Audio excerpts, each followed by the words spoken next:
Hermanos, buenos días con todos los presentes. Para nosotros es un gusto poder estar aquí reunidos una vez más en la página de Facebook de Civitas Day. Permítanos presentarnos, somos Civitas Day, Centro Cristiano para América Latina, y somos una promotora educativa centrada en el Evangelio del Reino de Dios. Y en esta oportunidad, por motivos que venimos ofertando el curso Fundamentos Bíblicos en los negocios, para los negocios, tenemos un tema más que consideramos que es de suma importancia, que lleva como título Fundamentos Bíblicos de la Mayordomía. En esta oportunidad, el tema estará dado por nuestro hermano Oscar Loyola. Así que le voy a dar parte a nuestro hermano para que pueda desarrollar este tema. Adelante, hermano.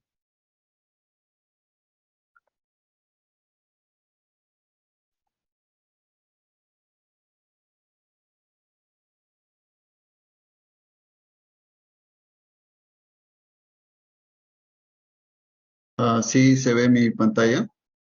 Sí, sí se ve. Ok. Bien, buenos días con todos los que están presentes. Agradecer la invitación del hermano Franco y Civitas Day por la oportunidad que me da de poder explicar en lo que concierne a los fundamentos bíblicos de la mayordomía. Mi nombre es Oscar Loyola y trabajo aquí en la ciudad de Trujillo, en Parque Industrial, como misionero. Y bueno, voy a tratar de explicar cuáles son los fundamentos bíblicos que Dios establece para el hombre. Bueno, primero explicar que los fundamentos bíblicos enfocados en la mayordomía se enfoca en diferentes aspectos y diferentes áreas de la vida cristiana. Y para explicar esto, primero tenemos que tener una pequeña introducción. Bueno, en el griego, la palabra mayordomía es una palabra compuesta, que es oikonomía, que quiere decir básicamente administración de una casa. Eh, de manera personal, ¿cómo aplicaríamos para una persona como un mayordomo? Sería ley de la casa. ¿Qué quiere decir esto? eh, es que una persona está puesta y dirigida por un superior para que esta persona cumpla las leyes de la casa que su superior le está dando. Y esta palabra de mayordomo tiene sus raíces en el establecimiento de la esclavitud.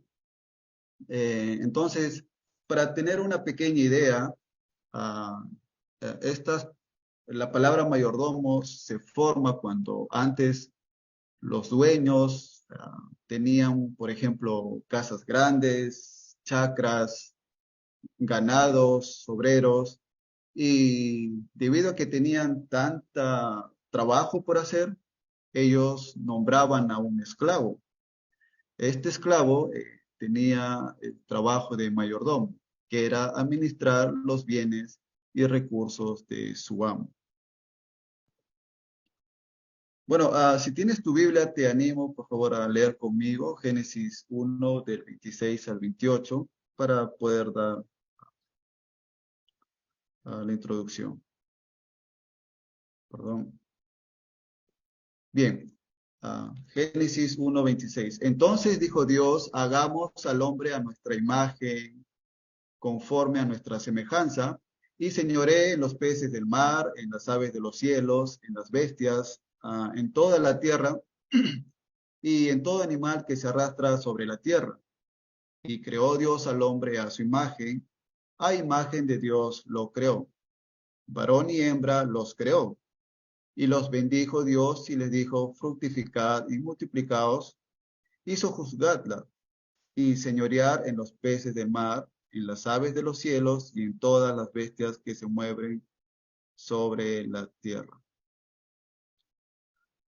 Bueno, este es el momento de la creación del hombre, del ser humano, y cómo Dios nos creó. ah, hombre y mujer, varón y hembra, a su imagen y semejanza. Y bueno, es verdad que el tema de la imagen de Dios es muy amplio, pero al menos podemos decir que esto está relacionado con la vocación, es decir, la vocación que Dios da al hombre. En otras palabras, Dios llama a Adán y llama a Eva y a toda su descendencia a cumplir con un propósito. ¿Y qué es este propósito? El propósito que Dios da a toda la raza humana, pero ahora estamos hablando y está enfocado en Adán y Eva.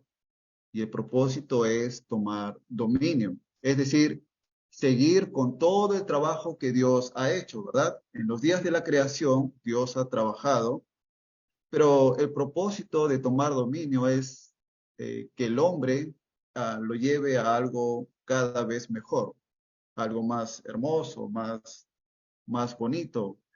Eh, entonces, no solamente esto, pero la idea es que la creación llegue a ser algo más glorioso.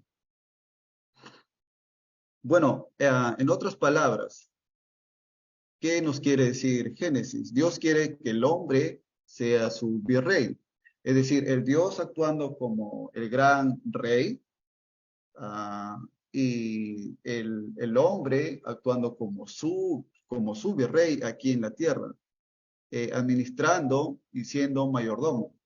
Entonces, si te fijas en los versículos siguientes, ¿qué está diciendo Dios al hombre? Fructificarse, multiplicarse, llenar la tierra, sojuzgarla, señorear sobre los peces del mar, las aves de los cielos, etcétera, etcétera. Y después, en el capítulo 2 vemos que Dios pone al hombre en el huerto para que lo labrara y lo guardase. Y básicamente, la aplicación de la vocación que Dios da al hombre es que el hombre tiene que encargarse de todas estas cosas. Es decir, el hombre tiene que ser el mayordomo, tiene que ser el gerente, el que está administrando. Y lo primero que debemos considerar es que Dios quiere que el hombre se fructifique y multiplique. ¿Qué quiere decir todo esto? Bueno, cuando Dios llama a ser fructíferos como seres humanos, a multiplicar, podemos decir que lo normal para un cristiano es que se casen, que formen familias pactuales. Eso es algo básico que todo cristiano debe saber. Y la idea de que el hombre y la mujer se unan en matrimonio y formen una familia. Eso es la base de ser fructíferos y multiplicar. Y por eso Dios pone a la mujer para la ayuda idónea para cumplir esta vocación. Otra idea que podemos ver es que la familia debe tener numerosos hijos. Bueno, Dios no da el privilegio a todos de tener hijos. Tampoco Dios nos llama a todos a tener muchos hijos. Y no estoy diciendo que todos tienen que tener muchos hijos, pero mira lo que dice el texto, ser fructíferos y multiplicarnos. Y la idea que Dios tiene aquí es que todos los cristianos tengan familia y descendencia. Bueno, tenemos que tener en claro que cuando Dios nos llama a ser mayordomos de su creación, Dios está estableciendo un mandato cultural. Por un lado, vemos la vocación del hombre y por otro lado, vamos a ver el trabajo del hombre en el huerto del Edén. En la vocación, como le hemos mencionado, está de fructificarse, multiplicarse, llenar la tierra y sojuzgarla. Ah, y después, en Génesis 2, después de haber dado ese mandato, pone a Adán y a Eva en el huerto. Y da también unas ordenanzas de que trabaje la tierra, que lo labre, que lo guardase. Guardar es cumplir, no es solo retenerla, es cumplir, hacer. En otras palabras, ser el mayordomo y virrey. Entonces, ¿cómo se aplica este pasaje a la mayordomía? ¿Cómo es que nosotros podemos aplicar de manera personal, eclesial y comunitaria cuando hablamos de la mayordomía? Bueno, en Génesis 2:15, para explicar un poco la pregunta después, vamos a dar lectura. Dice, tomó pues Jehová Dios al hombre y lo puso en el huerto de Edén para que lo labrara y lo guardase. Bueno, cuando Dios está hablando acerca de eso, otra cosa que vemos aquí es la de trabajar con disciplina, trabajar con inteligencia, con sabiduría, para que nosotros seamos fructíferos. No solamente está hablando aquí fructíferos con respecto a la cantidad de hijos que puede tener una familia. Está hablando sobre el patrimonio familiar, el patrimonio comunitario, para que esto crezca, para que se aumente, se multiplique, a tal medida de tomar dominio. Entonces, implica todo esto de ser mayordomos para la buena obra de Dios en la creación y que esto siga avanzando. Entonces, el hombre, es decir, Adán y Eva, como mayordomo, tiene que hacer crecer, aumentar la obra de Dios. Y una última cosa que podemos acotar aquí es que tomar dominio, ¿ok? Tomar dominio de todo esto significa que tiene que ser ordenado, eficiente, justo. Eh, ¿Por qué digo esto? Mira, quiero que tomes la idea, por ejemplo, ¿cómo sería si la empresa contrata a un gerente para que ayude a la empresa?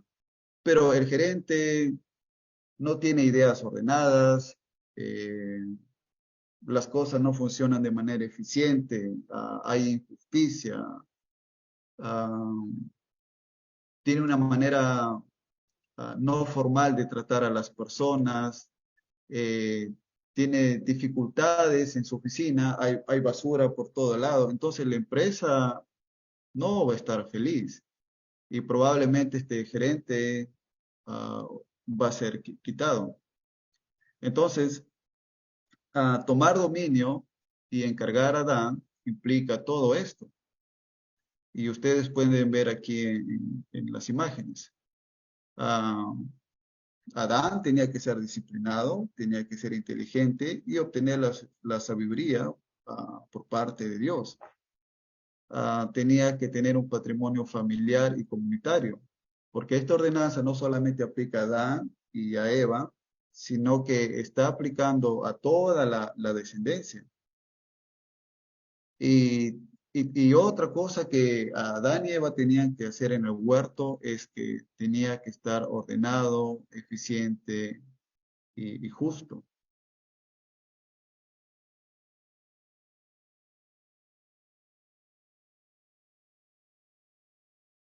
Bien, hay una pregunta que quiero compartir con ustedes, es que ¿cómo afectará a nuestra comunidad el hecho de ser buenos mayordomos? ¿Cómo va a repercutir el hecho de que nosotros ministremos de buena manera lo que Dios nos da? Bueno, voy a leer Deuteronomio 4 al 8. Estoy obviando algunos versículos por tema de tiempo, pero estoy poniendo lo que he considerado. Dice, ahora pues, oh Israel, oye los estatutos y decretos que yo os enseño, para que los ejecutéis y viváis y entréis y poseáis la tierra que Jehová, el Dios de vuestros padres, os da. Guardadlos pues y ponedlos por obra, porque Esta es vuestra sabiduría y vuestra inteligencia ante los ojos de los pueblos, los cuales oirán todos estos estatutos y dirán, ciertamente pueblo sabio y entendido, nación grande es esta. Porque ¿qué nación grande hay que tenga a Dios tan cercanos a ellos, como le está Jehová nuestro Dios en todo cuanto le pedimos? ¿Y qué nación grande hay que tenga estatutos y juicios justos, como es toda esta ley que yo pongo delante de vosotros, perdón, delante de vosotros? Bueno, mira lo que Moisés, es interesante lo que Moisés está diciendo aquí. Ah, ustedes, es decir, a Adán y a Eva, eh, y a la descendencia, cuando entran a la tierra prometida y comiencen a ocupar estas tierras, y esto está enfocado a toda la nación, empiezan a tener sus casas, sus chacras, sus negocios, tiendas, obreros, por la manera en que estas personas viven, por la manera en que estas personas guardan la ley de Dios o los mandamientos, los estatutos de Dios, todas las demás naciones alrededor, todas las naciones paganas, van a mirar una comunidad pactual. Y Dios quiere que esto se refleje. Ah, debemos considerar que Dios nos está dando todo servido en el sentido de que ya está realizado y hecho, y que nuestro trabajo ahora es la de trabajarlo. Entonces, cuando estas naciones ven una comunidad pactual, una comunidad del pueblo de Dios, estas naciones van a quedar impactados y van a sorprenderse. Van a hacer la pregunta, como dice en Deuteronomio, mira, ¿qué es este pueblo? ¿Cómo es que este pueblo tiene a su Dios viviendo cerca de ellos? ¿Cómo es que este pueblo tiene leyes justas, por ejemplo? ¿Cómo es que este pueblo es ordenado? Y harán la pregunta, ¿qué otro pueblo es tan próspero como este pueblo? Que tienen a su Dios en medio de ellos bendiciéndoles. Hay una comunión entre la creación y Dios. Entonces, Moisés dice que la manera en que ellos viven en comunidad, la manera en que esta comunidad se cuida mutuamente, la manera en que esta comunidad obedece y pone en práctica la ley de Dios, esto sirve como un gran testimonio en el mundo, en su alrededor. Y las otras naciones, los otros pueblos van a quedar impactados, van a quedar asombrados al ver la prosperidad, la justicia, la hermosura de una comunidad de fe. Y esto nos debe animar a nosotros en cuanto a nuestro trabajo como mayordomo, en cuanto a nuestro trabajo de nuestra vocación.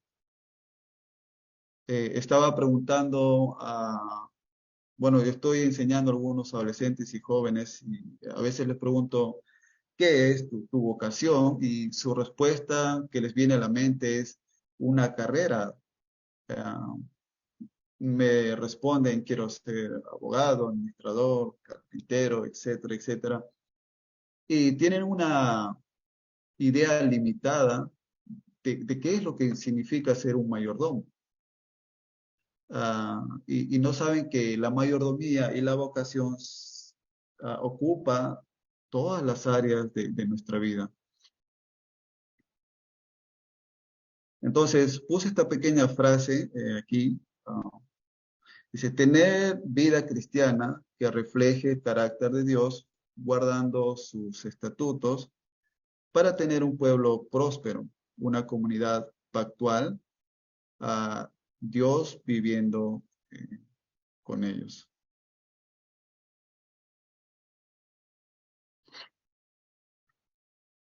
Bien, lo siento que hay muchas lecturas, pero quiero explicarles en base a la Biblia eh, lo que refiere a la mayordomía. Bueno, voy a dar lectura a Deuteronomio 8, del 5 al 10. Estoy moviendo aquí, ya. Dice, reconoce a sí mismo en tu corazón que como disciplina el hombre a su hijo, así Jehová tu Dios te disciplina.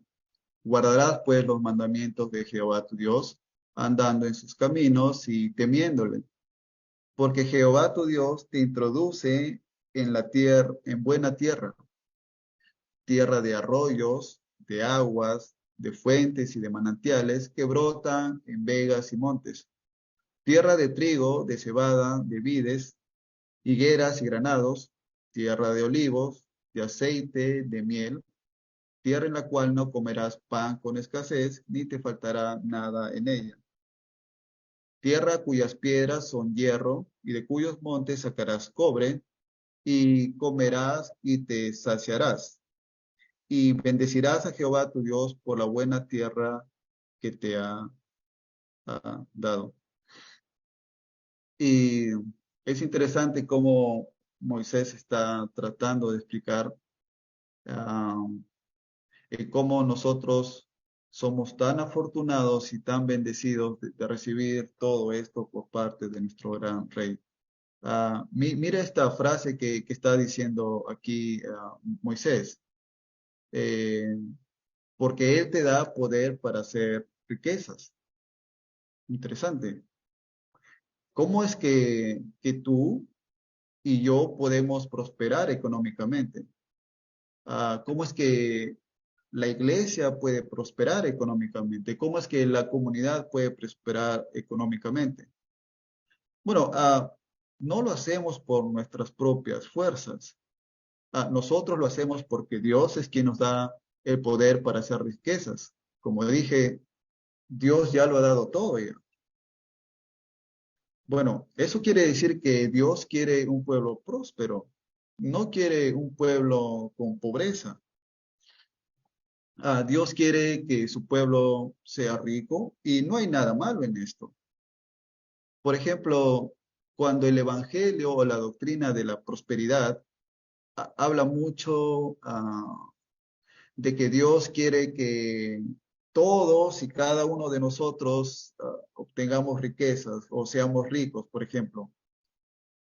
Creo que el problema es que ellos no están entendiendo estas enseñanzas en el contexto del pacto, porque en ningún pasaje vas a encontrar que Dios ha prometido a cada individuo de manera personal que Dios le va a prosperar sí o sí. No, no, no existe esto. Pero mira lo que está hablando Moisés aquí. Dios promete bendecir y prosperar a su pueblo. Ah, Dios está derramando y dando estas bendiciones a su pueblo. Es decir, está enfocado en una bendición comunitaria.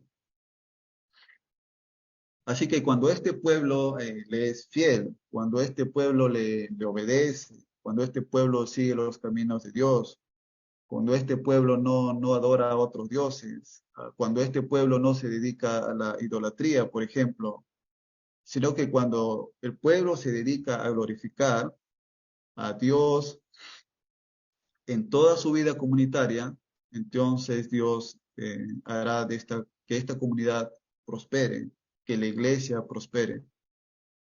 Así que tengamos en mente que como mayordomos, administrando las cosas de Dios, Dios quiere bendecir a su pueblo para hacerle ah, prosperar.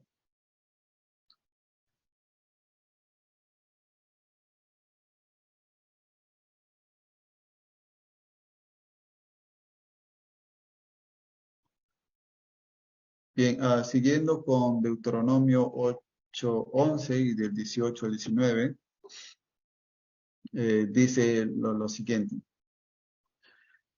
Cuídate de no olvidarte de Jehová tu Dios para cumplir sus mandamientos, sus decretos, sus estatutos que yo te ordeno hoy.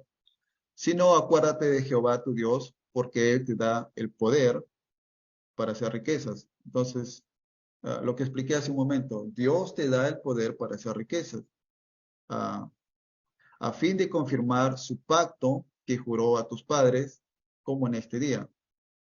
Pero mira la otra cara de la moneda. Mas si llegares a olvidarte de Jehová tu Dios y anduvieres en pos de dioses ajenos y les sirvieres a ellos y te inclinares, yo lo afirmo, hoy contra vosotros, que de cierto pereceréis. Eh, la iglesia está compuesta por pastores, por líderes, por ancianos, por diáconos, otro tipo de liderazgo. Y estas personas que actúan como mayordomos tienen que hacer entender a la iglesia que para prosperar, en el buen sentido, no como la doctrina de la prosperidad, no me malinterpreten, pero para prosperar, como el Señor juró a nuestros padres, tenemos que estar arraigados a Dios. El mayordomo tiene que estar sujeto a su padre. No puede tomar decisión por sí solas y eso es porque muchas veces fracasa la iglesia o fracasa una comunidad que está tratando de confiar en Dios. Eh, Toma propias decisiones, no se acuerdan de Dios y nos olvidamos de Dios o se olvidan de Dios. Y aquí Moisés es muy enfático, dice que si tú te olvidas y estás sirviendo a dioses ajenos, ¿qué es dioses ajenos? Es toda otra cosa que no es Dios, básicamente. Ah, otra cosa que nos distrae o nos aparta de Dios. Y le servimos a veces como dioses, hasta tal punto de venerarlo, inclinarlos. Y Moisés dice que él afirma que de cierto vamos a perecer. ¿Por qué las comunidades perecen? ¿Por qué las empresas fracasan? ¿Por qué la iglesia perece también? No siempre, ¿no? Pero me refiero a algunas iglesias que no están bien centradas en Cristo. Entonces, ¿a quién promete bendecir Dios? Le expliqué hace un momento, no promete bendecir a individuos o a idólatras o indisciplinados. Dios promete bendecir a su comunidad del pacto. Y recuerden que tenemos un Dios de pacto. Y vemos muchos ejemplos en la Biblia, pacto con Jacob, con Abraham, con David. Eh, Dios promete bendecir a su comunidad, a su pueblo del pacto.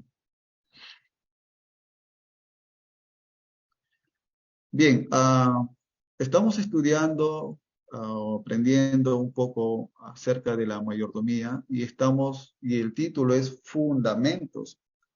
Yo sé que tienes muchas ideas de mayordomía, en muchas partes cómo abordar el tema, pero lo que quiero hacer entender, hermanos, es el fundamento, la base de la mayordomía.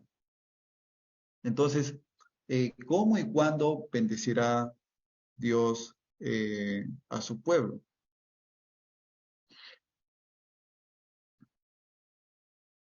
Bueno, eh, eso es la base de la mayordomía que hemos explicado hace un momento y dije que hay muchas técnicas de abordar la mayordomía, por ejemplo, cómo hacer un presupuesto, cómo ahorrar, cómo administrar un trabajo, un negocio, también aplica ahí. Pero algo que quiero insistir es que tenemos que entender la mayordomía en el contexto pactual. Y hermanos, y si no lo vemos de esa manera, si no empezamos por la base, si solamente nos vamos a aplicaciones de la mayordomía, entonces vamos a caer en una trampa. Vamos a estar confundidos, vamos a tener errores, vamos a tener malas decisiones, problemas.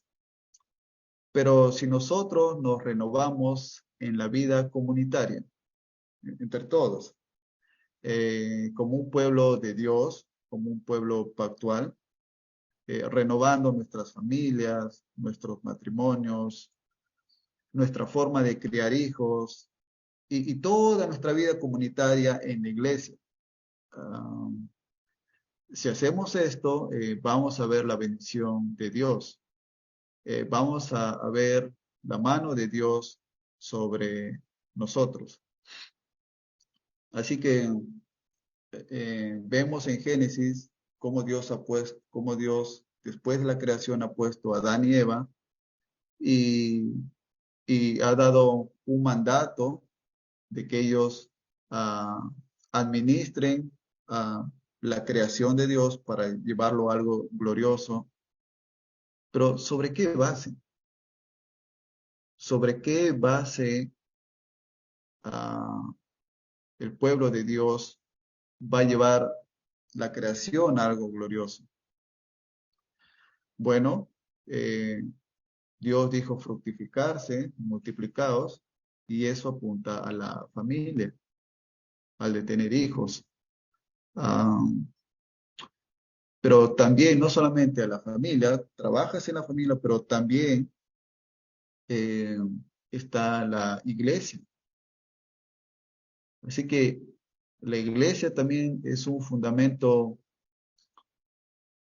ah, que nosotros debemos considerar, porque Dios obra bajo el pueblo de Dios, bajo su iglesia.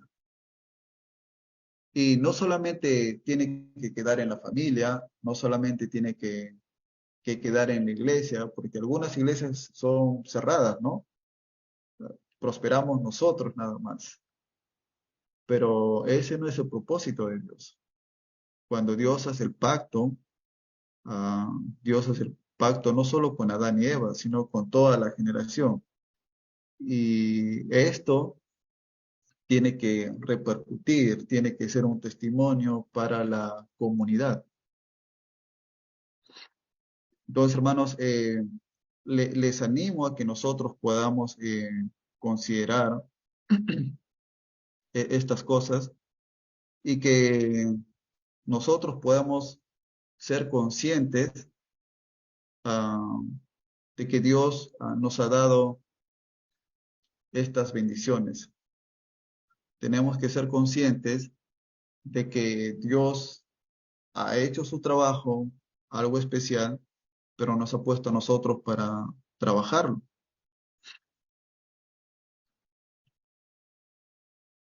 Y tenemos una responsabilidad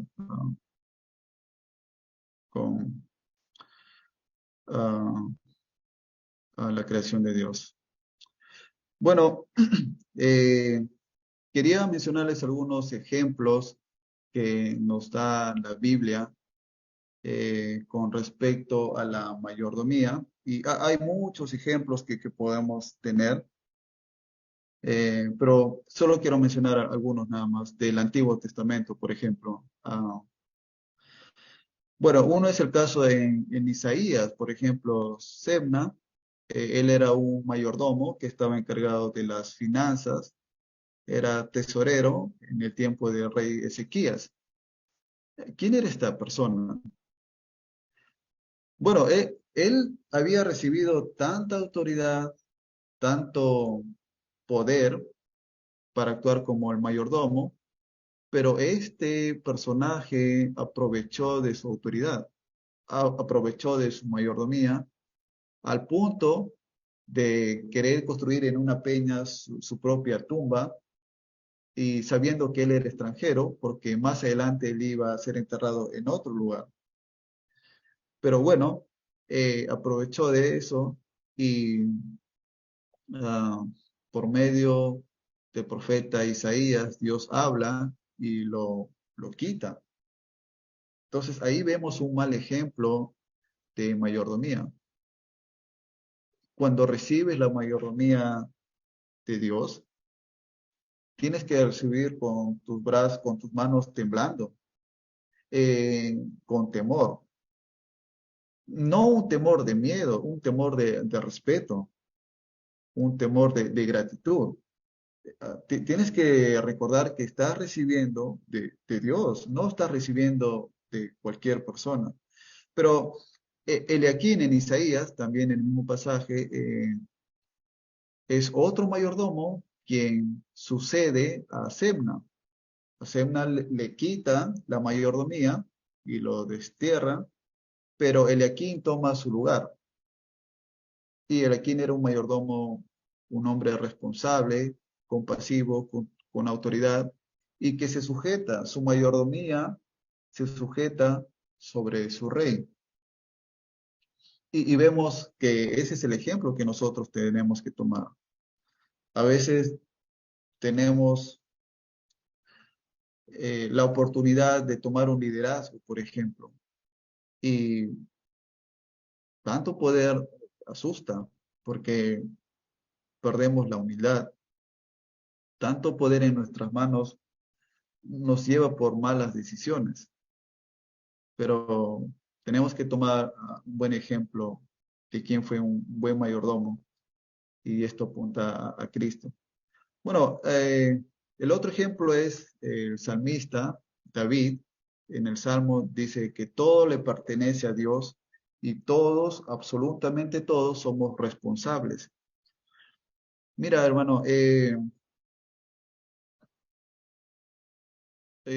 cuando Dios te da algo, Dios te está diciendo lo siguiente, mira, hermano, mira, te estoy dando esto, me pertenece, ah, yo soy la fuente ah, de la vida y te estoy dando a ti en responsabilidad para que tú lo cuides y lo guardes. Ah, no estás recibiendo algo de cualquier persona, estás recibiendo algo de Dios. Y David está diciendo que todo le pertenece a Dios y todos somos responsables. Y en Génesis 43, todos saben la historia de José, el hijo de Jacob, un gran ejemplo de mayordomía. Ah, José no solamente era inteligente, era astuto, era trabajador, era honrado. Lo que resaltó en José era el temor a Dios. Y creo que eso es algo fundamental en la mayordomía, que cuando haces un trabajo, todo sea para la honra y para la gloria de Dios. Y así es como José incluso recibió el anillo, dándole la potestad de ser príncipe y ser la mano derecha de todo Egipto. Es increíble. Y bueno, aquí están algunos pequeños ejemplos del Antiguo Testamento. Ah, bueno, y otros, ya para estar culminando, ejemplos de mayordomía del Nuevo Testamento. Eh, Conocemos la parábola de los talentos, por ejemplo, en el Evangelio de Mateo, que Dios da o confía a sus siervos diferentes talentos, 5, 2 y un talento. Dos personas, la de 5 y 2, trabajaron el talento, ah, y el que tuvo un talento tuvo miedo. En otras palabras, no tuvo temor de Dios, lo escondió, no lo trabajó. ¿Qué nos enseña esta parábola? Bueno, Dios da diferentes mayordomías, talentos a cada persona conforme a los dones que ellos tienen. Así que tenemos que considerar cómo estamos nosotros ministrando los talentos que Dios nos ha dado. Cómo actúa nuestra mayordomía con lo que Dios nos da. Ya sea mucho, ya sea poco, eh, no importa la cantidad, importa lo que estamos haciendo para el Señor. Lucas 12 dice, en mayordomo fiel. bienaventurado aquel siervo el cual sirve al Señor. Y es una bendición que nosotros seamos siervos y mayordomos de Dios. Somos llamados a cumplir esta vocación. En Corintios, Pablo dice lo siguiente: lo que Dios nos da, nos recuerda que se nos requiere ser buenos administradores. Así que tenemos que utilizar nuestros talentos que Dios nos ha dado para que nosotros podamos hacer un buen trabajo, ser eficientes, ser ordenados, ser disciplinados, ser justos. Y como le dije, la mayordomía está aplicada a muchas áreas de nuestra vida. La mayordomía tiene muchos aspectos diferentes, muchas aplicaciones, ideas, y lo que he querido explicar en esta pequeña charla es la base de la mayordomía. Y por último, ah, en Primera de Pedro 4:10 nos dice el servir a los demás. Si nosotros nos vamos de frente a la aplicación, como les comenté hace un momento, vamos a caer en trampas y errores. Así que tenemos que entender cuáles las bases, los principios del fundamento. Y algo que Pedro está enfatizando es que nosotros tenemos que administrar lo que Dios nos da eh, a otras personas conforme a la multiforme gracia de Dios. ¿Qué quiere decir esto? Bueno, lo que por gracia recibimos, por gracia damos. Así que si tú eres inteligente, tienes trabajos, eres un buen mayordomo, eres ordenado, ah, eres disciplinado, haces un buen trabajo, pero si no tienes amor en el servicio de tu prójimo, Pablo dice que son como esos fierros que suenan o retiñen, ¿verdad? Y no vale. Así que el mayordomo no solamente es administrar para quedar bien con el amo, es administrar para poder servir a los demás. Ah, quiero terminar con lo siguiente. Todos los mayordomos ah, en la historia de la Biblia, en el Antiguo y Nuevo Testamento, han fallado en algunos aspectos. Pero tenemos un mayordomo eh, manso, humilde, que apunta a Cristo.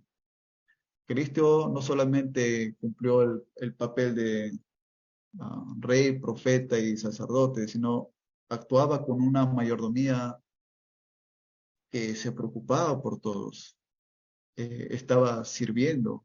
Y Jesús muchas veces lo que recibía del Padre trataba de mostrar a sus discípulos, a la comunidad, sirviendo, estando en medio de ellos. Y tenemos que tomar este ejemplo. Entonces, hasta aquí termino esta pequeña charla de mayordomía. Así que si tienes alguna pregunta o duda, algo del tema, no fuera del tema, o quizás un aporte, ¿no? Lo voy a apreciar mucho para explicar un poco quizás otras ideas de mayordomía. Y gracias, Oscar, por el tiempo y importante ver cómo antes de la Gran Comisión, ¿verdad? Está ese mandato cultural, ¿no? Que tú nos hablabas. Una de las preguntas que surgen respecto al mandato cultural es cómo nosotros podemos relacionar el mandato cultural con la Gran Comisión, con la predicación del Evangelio, ¿no? ¿Cómo tú ves esa relación que existe entre mandato cultural y Evangelio y Gran Comisión? Sí, gracias. Bueno, ¿cómo nosotros podemos armonizar el mandato cultural? Eh, bueno, yo creo que la gran comisión, cuando Jesús da a sus discípulos, eh, enfatiza muchos aspectos o mucho del trabajo de lo que estos discípulos van a hacer.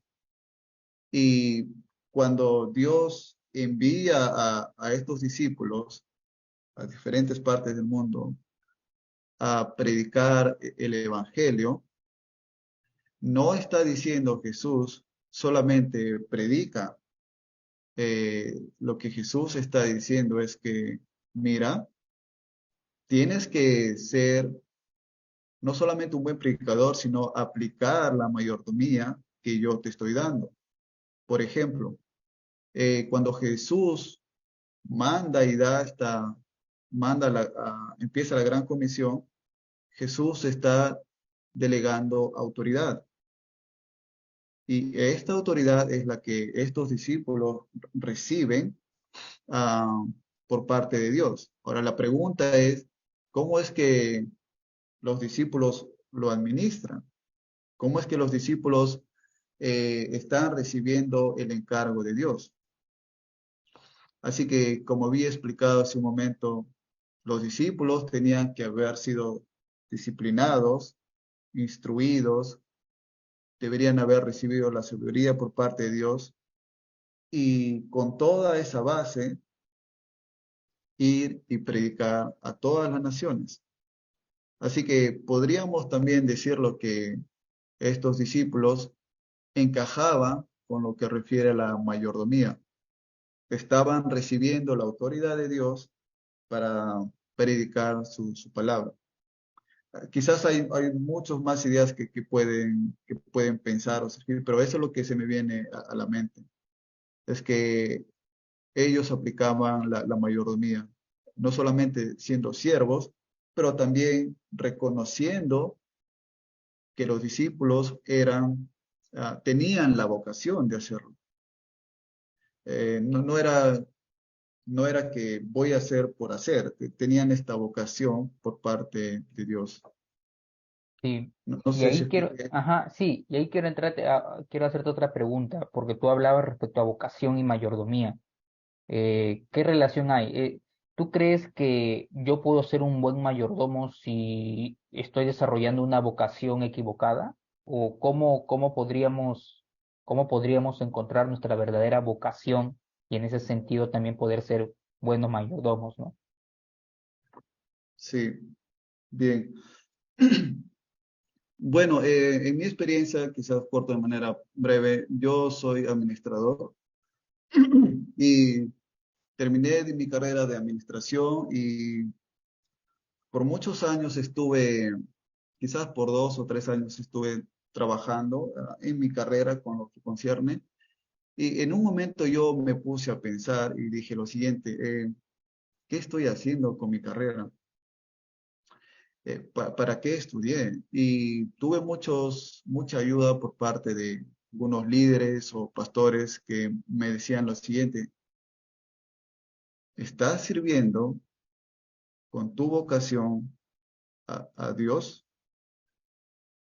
Bueno, creo que la respuesta es, puedes servir a Dios ah, con cualquier carrera que tú tengas o con cualquier trabajo que tú tengas. Creo que el punto aquí es si lo estamos aplicando conforme al propósito que Dios tiene para nosotros. Por ejemplo, cuando yo hacía mi trabajo de administrador, lo hacía como una carrera cualquiera. Lo hacía para agradar a mi jefe, a mi gerente. Lo hacía porque me pagan. Pero, pero ¿cómo puedo yo agradar y servir a Dios? Es que si yo reconozco estos dones que Dios me ha dado, cualquier carrera que sea, y lo trabajo para dar la honra y gloria de Dios, eh, por supuesto que va a ser algo que agrade a Dios. Pero si yo estoy tomando una vocación ah, incorrecta, una vocación que no agrada a Dios, entonces ahí no está cuadrando bien las cosas. Eh, entonces, cuando yo ahora, después de algunos años, decidí servir y trabajar con mi carrera a la iglesia, entonces vi que ahí se armonizó un poco mi vocación con respecto a la mayordomía. Así que lo que puedo decir es que pedir a Dios que nos dé eh, la sabiduría de poder escoger una vocación que le sirva a Él. No importa qué carrera es, si eres zapatero, panadero, abogado, ah, tienes que tener en mente que Dios te ha dado la vocación ah, para que lo utilices para el servicio de Dios. Y esta vocación tiene que ir de la mano con la mayordomía, porque si solamente tengo la vocación y no aplico la mayordomía, entonces va a estar, no va a haber una armonía. Entonces tiene que ir de la mano para poder servir mejor a Dios. Sí, qué importante, ¿no? Lo que nos dices, ¿no? La importancia también de estar rodeado de personas, de pastores que nos puedan mentorear y guiar respecto a buscar esta correcta vocación para poder ser mejores mayordomos, ¿no?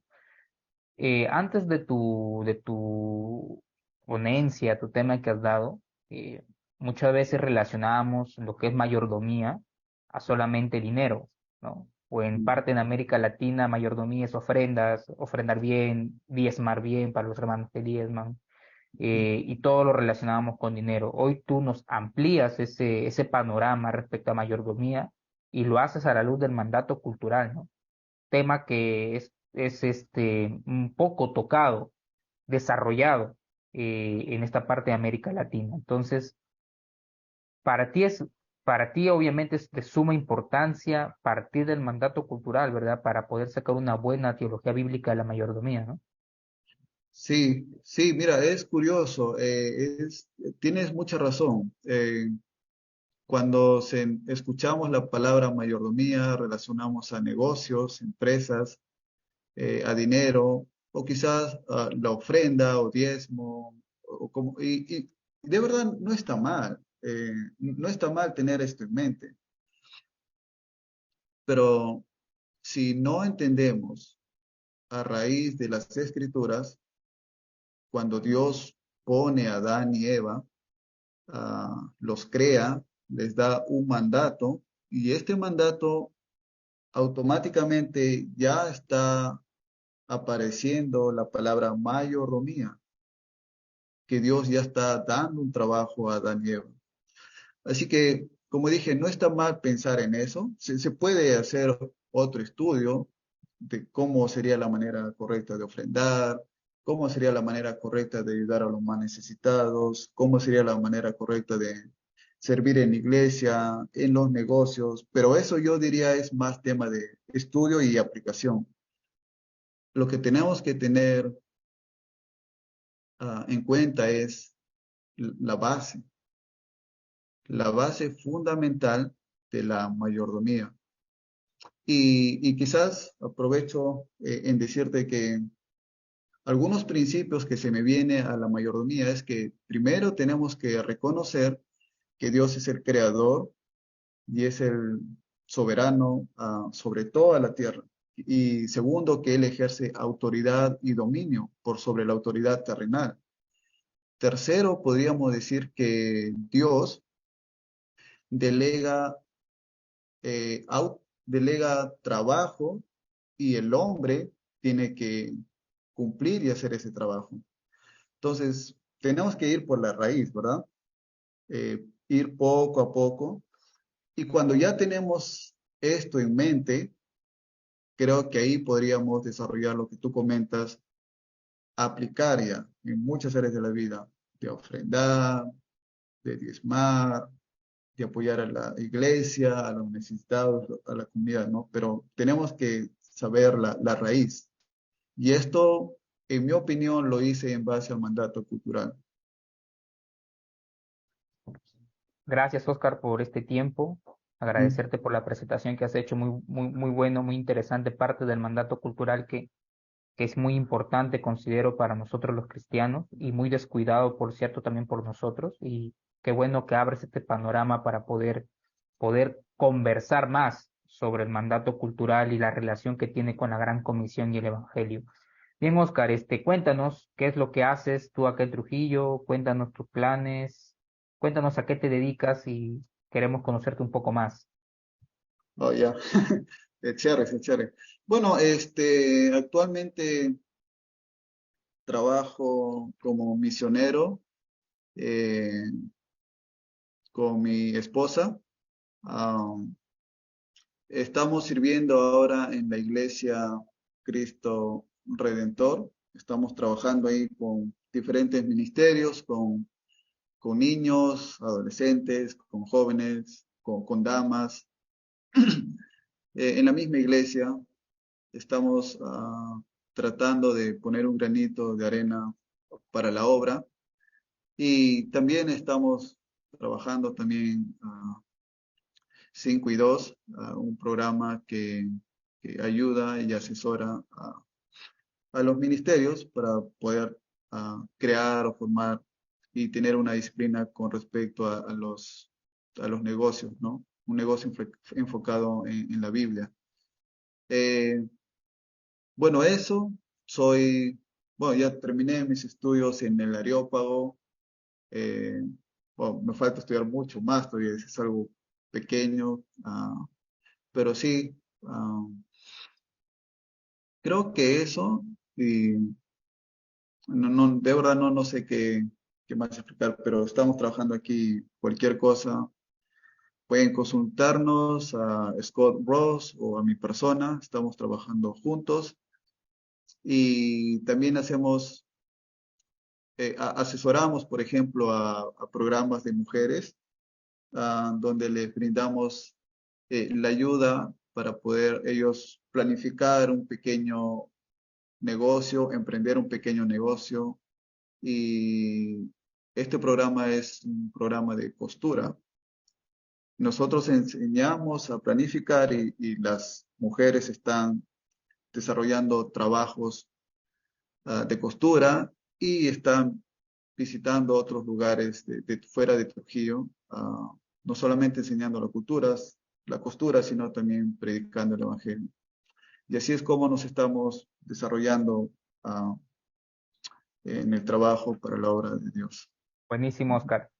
A propósito que estamos por aperturar el curso Formación Bíblica en Negocios y tú estás muy Ya, cerca sí, del, sí. del profesor Scott Ross, cuéntanos un poco más del profe, cuéntanos un poco más, tal vez los hermanos quieren conocerlo, tú que lo tienes cerca, cuéntanos su experiencia del profesor o algo.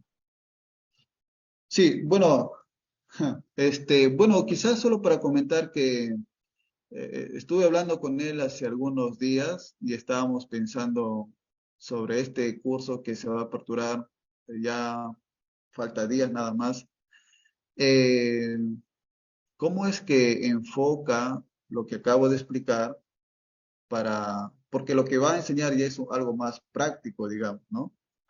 Entonces, quizás aprovecho estos, quizás se me fue, pero es un nuevo curso que se está aperturando, estamos emocionados de poder darles estas charlas y entendiendo la vocación y la mayordomía ah, basado en el mandato cultural, con esta base podemos ahora tomar este curso, ¿no? Este curso que va a estar dando Scott Ross, que es formación bíblica y negocios.